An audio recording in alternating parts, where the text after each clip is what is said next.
आज आपण सरळ व्याज हा घटक समजून घेणार आहोत. सरळ व्याज या घटकामध्ये तुम्हाला संकल्पना समजायला हवी म्हणून आधी सांगतो. व्याज म्हणजे काय? तर व्याज म्हणजे बँकेकडून आपण एखादी रक्कम, मूळ समजून घेऊ आपण एखादी बँकेकडनं जी रक्कम घेतो वापरायला, रक्कम जी आपल्याला वापरायला मिळाली, ती रक्कम वापरली म्हणून त्या रकमेसोबत आणखी काही अधिकची मोबदला म्हणून बँकेला आपण जी परत देतो ना रक्कम काही टक्क्याने, तिला म्हणतात व्याज. तिला व्याज म्हणतात. येतंय लक्षात? आता आपण उदाहरण लक्षात घेऊ. सोपं उदाहरण. 1000 रुपये आपण बँकेकडून घेतले. 1000 रुपये हे ऋचं चिन्ह. 1000 रुपये बँकेकडून घेतले वापरण्यासाठी. मग याला मुद्दल म्हणणार. बँकेने जे आपल्याला वापरायला दिलं ते. त्यानंतर बँकेने त्याच्यावरती 10% दर आकारणी केली. म्हणजे त्यांनी त्याच्यावरती व्याज लावलं 10% दराने. हे झालं व्याज. ठीक आहे, हे झालं व्याज. आणि ती रक्कम आपण 2 वर्ष वापरली.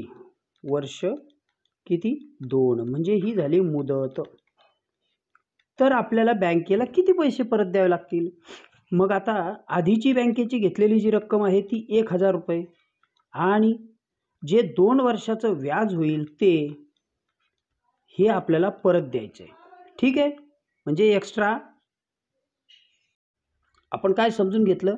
1000 रुपये बँकेकडनं आपल्याला घेतले होते.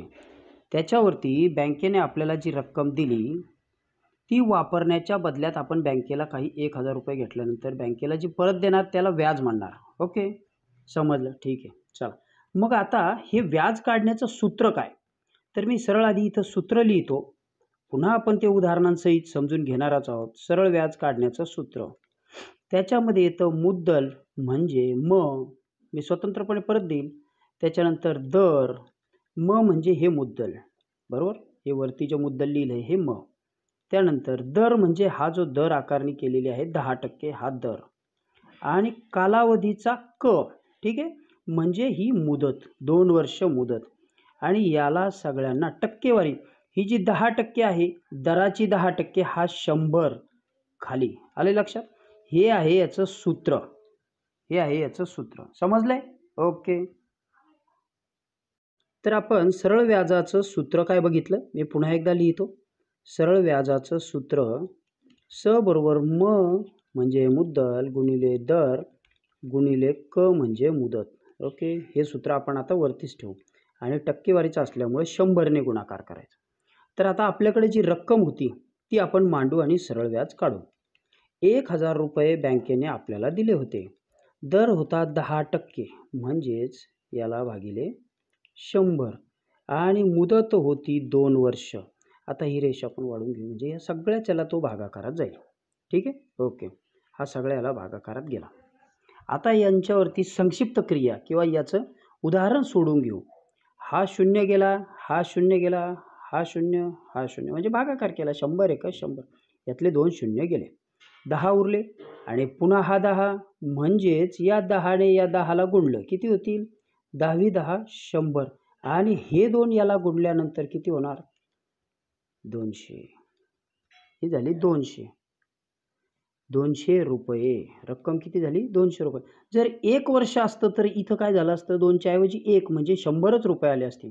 बघा, आपण 1000 रुपये वापरले 2 वर्ष, त्याच्यावरती 10% आपल्याला 200 रुपये सरळ व्याज देणे आहे. मग आता आपल्याला बँकेला रक्कम जर परत करायची तर कोणती रक्कम परत करायची? परत करताना ती काढावी लागेल की नाही? मग आपण आधीच बघितलं होतं की मुद्दल म्हणजे मुद्दल अधिक व्याज, ही दोन्ही आपल्याला परत करावं लागेल. ह्या मुद्दलात आपल्याकडे होते 1000 रुपये आणि व्याज झालं 200 रुपये. ठीक आहे, मग आता या दोघांची मिळून होतील 1200, 1200 रुपये परत करावे लागणार. ही जी परत करायची रक्कम आहे हिला म्हणतात रास. आलं लक्षात? म्हणजे परत करायची राशी जी रास आहे ती, जिचं सूत्र आहे मुद्दल अधिक व्याज. 1000 रुपये अधिक 200 रुपये बरोबर झाले 1200 रुपये. ठीक आहे, म्हणजे बँकेला तुम्हाला परत करताना 1200 रुपये देणे आहे. देणे आहे. आलंय लक्षात? ओके. बघा आता आणखी एक उदाहरण बघू. उदाहरण आहे, समजा 50,000 रुपये रक्कम आपण घेतली. 50,000 रुपये रक्कम म्हणजेच मुद्दल.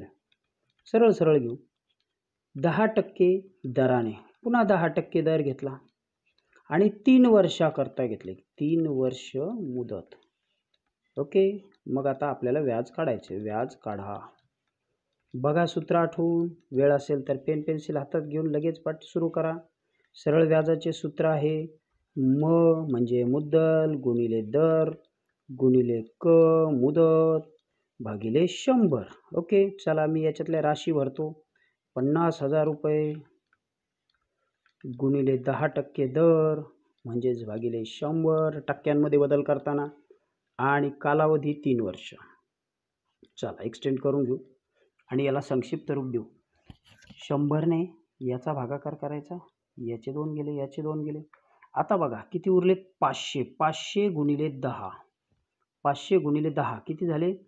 5,000 आणि याला गुणिले 3 म्हणजे किती होतील? 500 गुणिले 10 याला गुणिले 3 किती होतील? 5 त्रिक 15 आणि वरचे 3. ओके.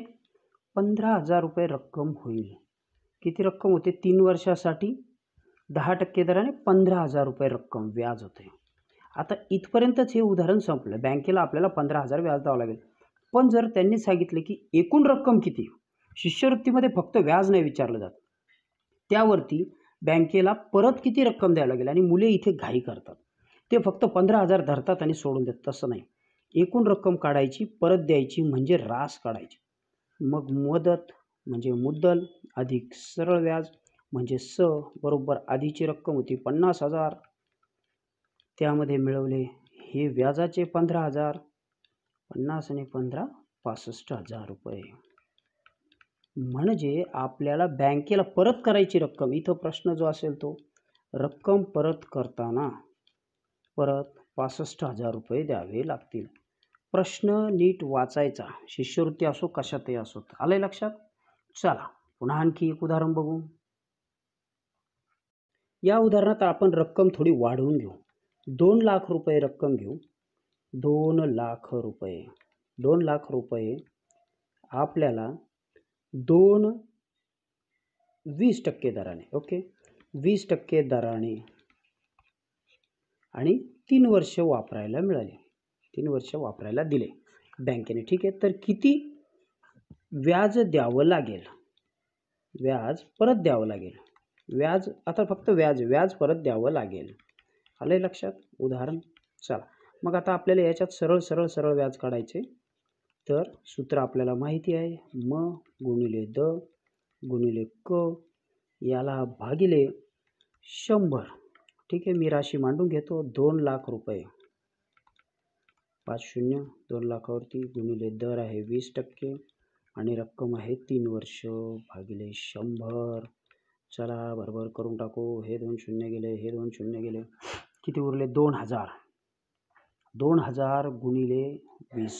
पहा बरं का, इथंच करू. म्हणजे हा 0 1 आणि हे 3 0 1 2 3 4 झाले आणि 2 दुनी 4. किती झाले? हे 40,000 झाले. 40,000ला या 3ने गुणायचं. किती होतील? 40 गुणिले 3. ठीक आहे. आधी आपण हे करून घेऊ. 3 चौक 12 आणि वरती हे 4 0 1 2 3 4. ओके. म्हणजे आता इथं येणार नाही. हा किती झाला? हे 3 शतक दशक एकक दशक शतक हे 2 म्हणजे ही रक्कम झाली 1,20,000 रुपये. 1,20,000 रुपये. 3 वर्ष जर आपण 2 लाख रुपये वापरले, 2 लाख रुपये 20% दराने जर वापरले तर ही एवढी रक्कम होती. का? कारण व्याजदर वाढला. व्याजदर किती आहे? 20% आणि रक्कम वर्ष वाढली. बरोबर. मग आता हे व्याजाचं झालं. जर आपल्याला विचारलं की बँकेला एकूण रक्कम किती द्यावी लागली, इथं शब्द बघा, एकूण परत किती द्यावे लागतील, म्हणजेच आपल्याला याच्यात रास काढायची आहे. रास काढताना काय करणार आपण? रास बरोबर मुद्दल अधिक व्याज म्हणजेच 2,00,000 रुपये, 2,00,000 मी शॉर्टमध्ये मांडतो, 2,00,000 अधिक 1,20,000 रुपये याची रक्कम होते 3,20,000 रुपये. आलं लक्षात? एवढी रक्कम आपल्याला परत द्यावी लागेल. उदाहरण लक्षात आले? फक्त व्याज असेल तर एवढीच रक्कम आपल्याला परत द्यायला. व्याज असेल तर एवढीच रक्कम आपण परत देणार. किती? 1,20,000. पण एकूण रक्कम जर परत द्यायची असेल, एकूण रक्कम तिथे एकूण आला तर मात्र तुम्हाला 3,20,000 रुपये द्यावे लागतील. ओके. आपण आणखी एक प्रॅक्टिस सेट बनवणार आहोत. त्यामध्ये आपण तुम्हाला दर आणि कालावधी कसा काढायचा हे सांगणार आहोत आणि त्याची उदाहरणे घेणार आहोत. ओके. चला पुढचा 1 किंवा 2 प्रॅक्टिस सेट अवश्य बघा. आपण आता थांबू. Good day. बाय. धन्यवाद.